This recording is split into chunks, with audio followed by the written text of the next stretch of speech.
시청자 여러분 안녕하십니까? 좋은 아침입니다. 주말 잘들 보내셨나요?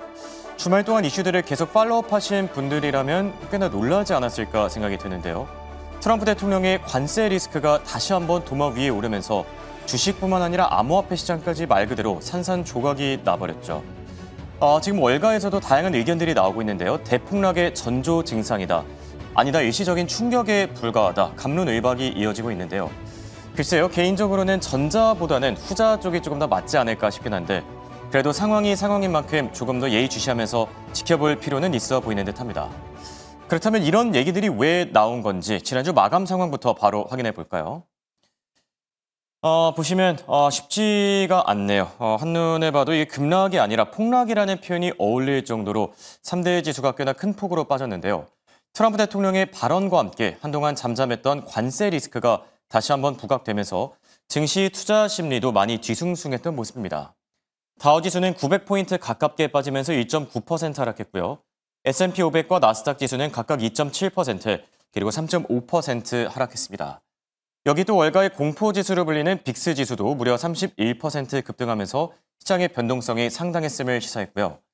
한편 채권과 외환 시장도 해당 이슈를 주시하면서 민감하게 반응했는데요. 지금 미중 관세 리스크뿐만 아니라 셧다운 사태까지 지속 중이죠. 셧다운 사태가 더 길어질 거라는 전망들이 나오고 있는 가운데 관세 리스크까지 더해지자 국채 금리는 하방 압력을 받았는데요. 특히 10년물 국채 금리는 장중 한때 4% 초반까지 떨어지면서 낙폭을 키웠고요. 그리고 그동안 가파르게 상승하던 달러 인덱스도 관세 리스크를 주시하면서 5거래일 만에 하락 전환이 됐는데요. 지난주 기준으로는 99 아래로 한 발짝 물러났고요. 다만 달러 인덱스의 하락세에도 불구하고 원달러 환율 상승세는 지속 중인데요. 여괴 시장에서 현재 1,430원대 바로 아래서 거래 중인 점도 체크하시기 바랍니다.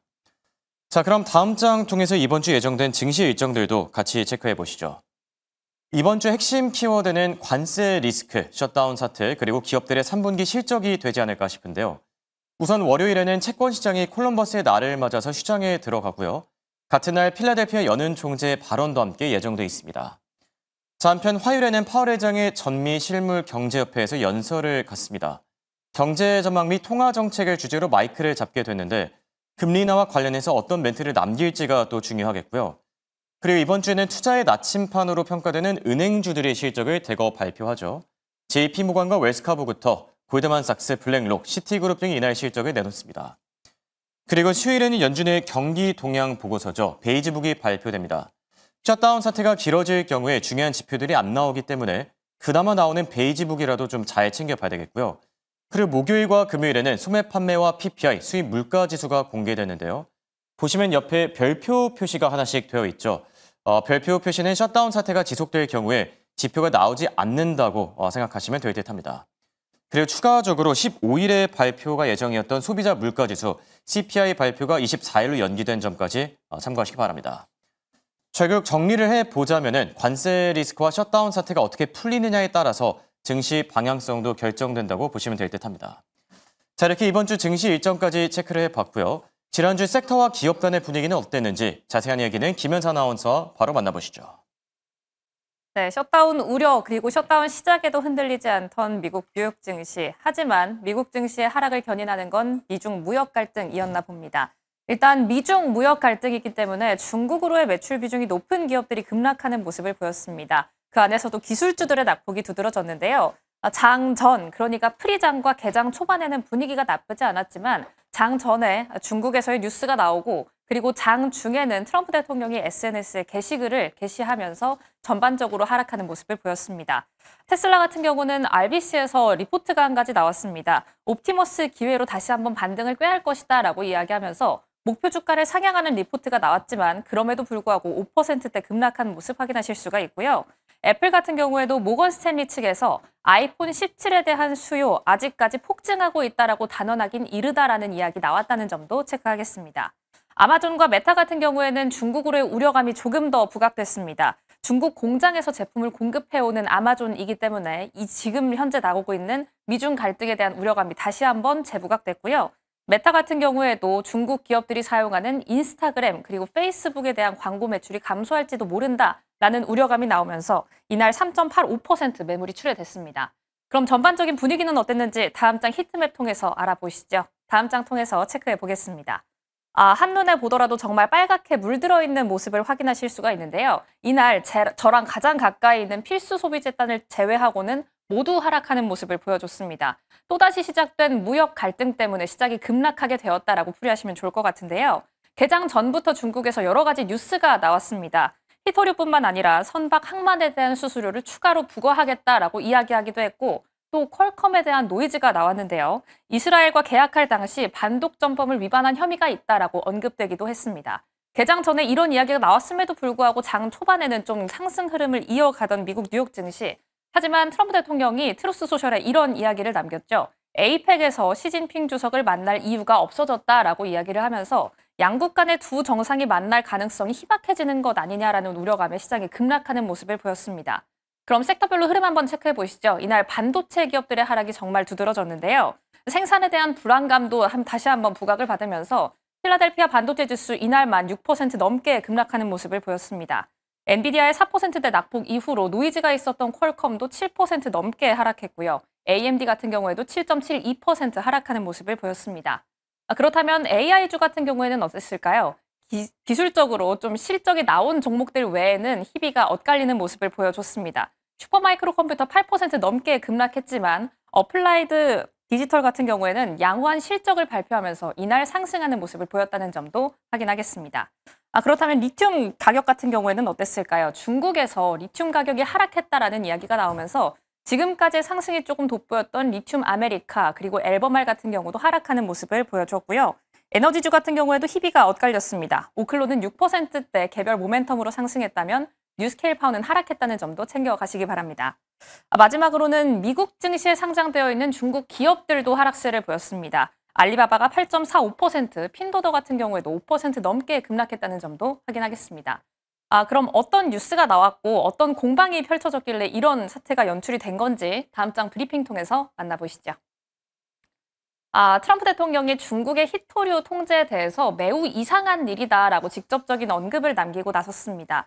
사실 트럼프 대통령이 이렇게나 직접적으로 언급을 하는 건 정말 다반한 일이기 때문에 왜 이렇게 좀 민감하게 반응을 했을까라는 생각이 들기도 하는데 일단 좀 시장이 주목했던 건 미중 간의 무역 전쟁이 다시 한번 시작됐다. 그리고 타이밍적으로 봤을 때도 10월 말에 우리나라 경주에서 열리는 에이펙에서 두 정상이 당연히 만날 것이라고 생각했는데 이게 불발될 수도 있다라는 긴장감에 미증시가 급락한 것으로 풀이되고 있습니다. 특히나 트럼프 대통령은 이런 이야기도 내놨는데요. 적대 행위라고 이야기하면서 단어를 명확하게 규정을 한 겁니다. 일단 앞서서 트루스 소셜에 트럼프 대통령이 뭔가를 올렸다라고 말씀을 드렸는데 전문을 캡처해 왔습니다. 이렇게 핸드폰으로 캡처하기만 해봐도 3장이 넘어가는 분량을 확인하실 수가 있는데 지금까지 중국에 관한 이야기를 할 때 올렸던 게시글 중에서는 가장 길이가 길다라고 합니다. 일단 3장의 게시글 어떤 내용이 주가 되었냐라고 요약을 해보면 이렇습니다. 중국이 생산에 사용되는 모든 요소를 통제하기를 원한다라고 미국에게 이야기했다라는 내용과 함께 이는 시장을 마비시키는 행위고 전 세계 그리고 특히나 되돌아가면 중국에 가장 어려움을 주는 행위다라고 이야기를 했고요. 마지막으로는 이 부분이 증시를 급락시킨 원인이 됐습니다. 에이펙 회의에서 시진핑 주석을 만날 이유가 없어졌다라고 공개적으로 이야기를 하고 나선 거죠. 그럼 지금까지는 트럼프 대통령이 남긴 글을 확인해 봤다면 중국과 미국이 서로를 향해서 얘기했던 타임라인별로 어떤 내용이 가장 최신으로 나왔는지 체크해 보시죠. 중국 같은 경우에는 우리가 알고 있는 소식입니다. 생산 요소를 포함해서 히토류를 통제하겠다라고 이야기를 했는데요. 단순히 히토류를 내보내는 것만 통제하는 것이 아니라 자석 같은 경우나 반도체 칩 같은 경우에 자신들의 히토류가 들어간다면 이걸 내보내는 과정을 조금 더 심사를 까다롭게 하겠다라는 겁니다. 이에 대해서 미국 측은 이렇게 이야기했습니다. 사실 장이 종료하고 나서 트럼프 대통령이 추가적으로 이야기한 내용이 있는데 대중국 관세에 대해서 추가적으로 100%를 물리겠다. 그리고 너희가 히토류를 한다면 우리는 소프트웨어에 대해서도 추가적인 제재를 가하겠다라고 이야기를 했는데요. 가장 최신 주말에 나온 소식으로는 이렇습니다. 중국 상무부에서는 만약 히토류 수출을 신청받고 싶다면 그 수출에 대한 데이터 자체 그리고 문서 자체도 중국어로 언급을 해라라고 이야기를 한 상태입니다. 계속해서 갈등이 좀 짙어지고 있는데 지금 이 안에서 투자 전략은 좀 어떻게 잡아봐야 유효할까요? 지금부터 바로 고민해 보시죠. 자, 미국 증시의 핫한 종목들 확인해보는 굿모닝 라이브 시간입니다. 도움 말씀에 타이거 인베스트 황윤석 대표와 함께합니다. 안녕하십니까? 안녕하십니까? 대표님 추석 연휴는 잘 보내셨을까요? 네. 좀 오랜만에 뵈서 환하게 웃으면서 시작을 하고 싶은데 네. 지금 시장 분위기를 보면은 참담하거든요. 네. 우선 지난주 증시 한 줄 평을 내려주신다면 어떻게 평가하시겠습니까? 제가 볼 때 이제 노벨 평화상 탈락에 대한 뒤끝이 장렬했다라는 거로 뒤끝이요? 말씀드리고 있겠고요. 또 하나 지금 연방정부 셧다운 때문에 해고가 시작되고 있다는 거, 그다음에 미중 갈등이 재점화됐다라는 그렇죠. 것 때문에 3대 지수가 그냥 그 화들짝 놀래서 급락했다 이렇게 말씀드릴 수 있을 것 같습니다. 그런데 제가 지금 스튜디오 들어오기 전에 확인을 해봤는데요. 네. 그 트럼프 대통령 발언 100% 관세를 매기겠다라는 발언이 나오고 나서 중국은 이제 추가 관세 위협에 대해서 철회를 촉구했어요. 그렇죠. 예, 그리고 이제 추가 회담을 요구했는데 지금 제가 스튜디오 들어오면서 트럼프 대통령의 SNS를 확인해 보니까 이런 말을 올렸습니다. 중국에 대해서 걱정하지 마세요. 이렇게 나왔고요. 모든 게 잘 될 겁니다. 그리고 우리는 대공황을 원치 않고 중국의 시주석도 마찬가지다.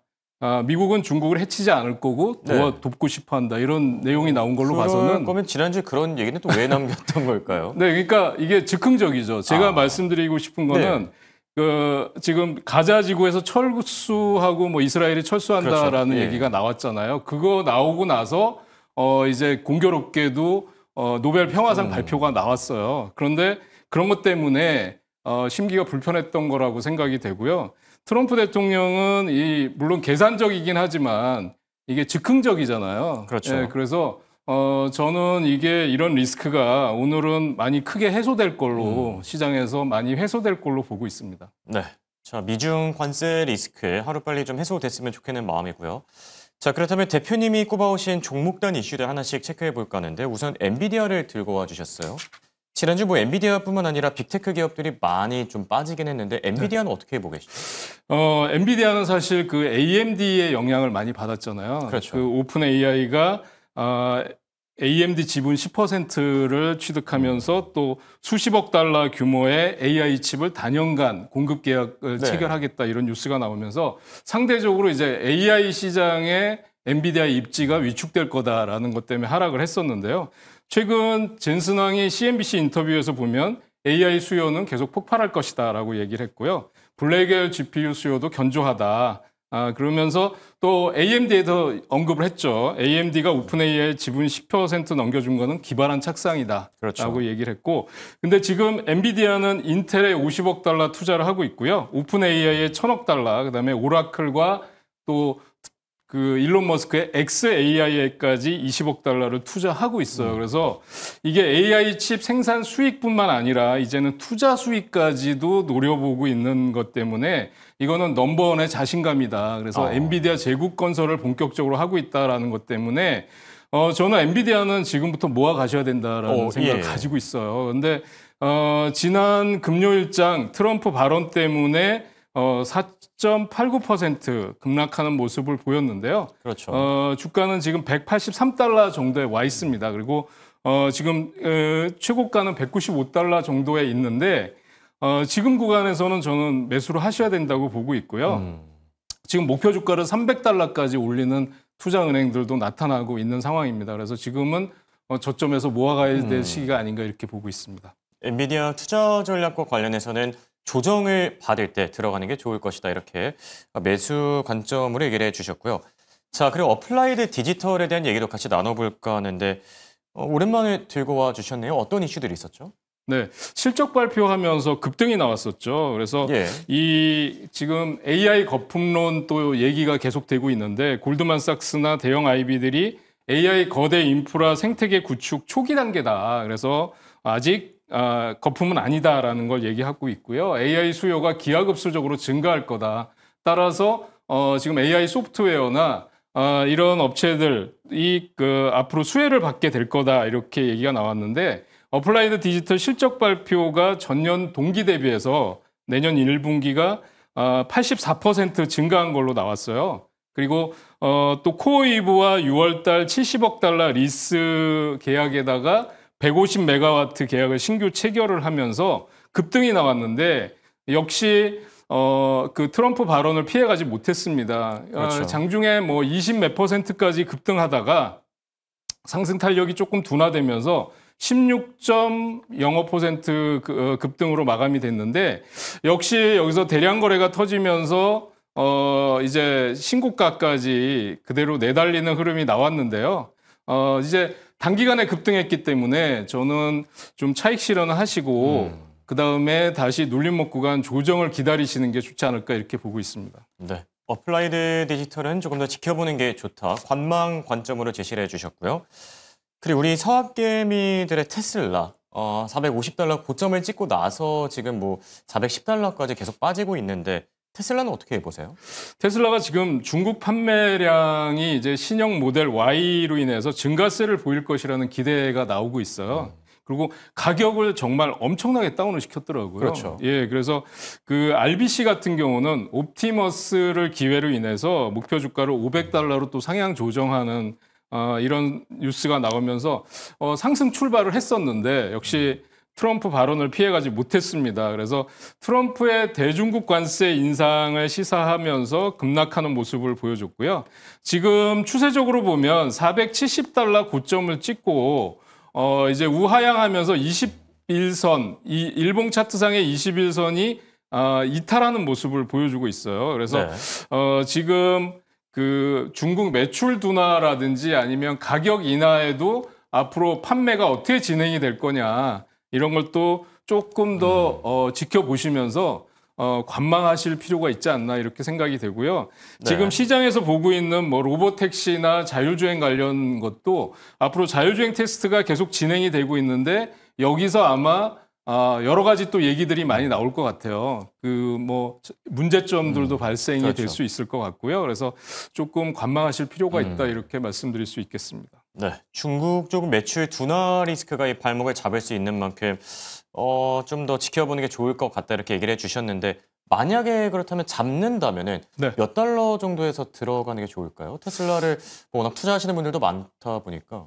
지금 보면 이제 413달러가 종가였어요. 예, 그런데 지금 차트 모양상으로 보면 한 번 더 내려오면 400달러 근처가 되지 않을까 싶어요. 그래서 지금 시장 분위기로 봐서는 400달러 선이 무너질 것 같지는 않아요. 그런데 혹시라도 400달러가 무너진다 그러면 저는 390달러에서 410달러 부근이 매수 타이밍이 아닐까 이렇게 보고 있습니다. 예, 알겠습니다. 테슬라에 대한 추가적인 투자 의견까지 들어봤고요. 자, 그리고 MP 머티리얼즈도 최근에 많이 급등을 했었는데 어느 이슈 때문이었죠? 그러니까 미국과 중국의 갈등이 고조되면서 특히 중국이 히토류 수출에 대해서 규제를 할 경우에는 이 MP 머티리얼스는 급등하는 추세를 보이더라고요.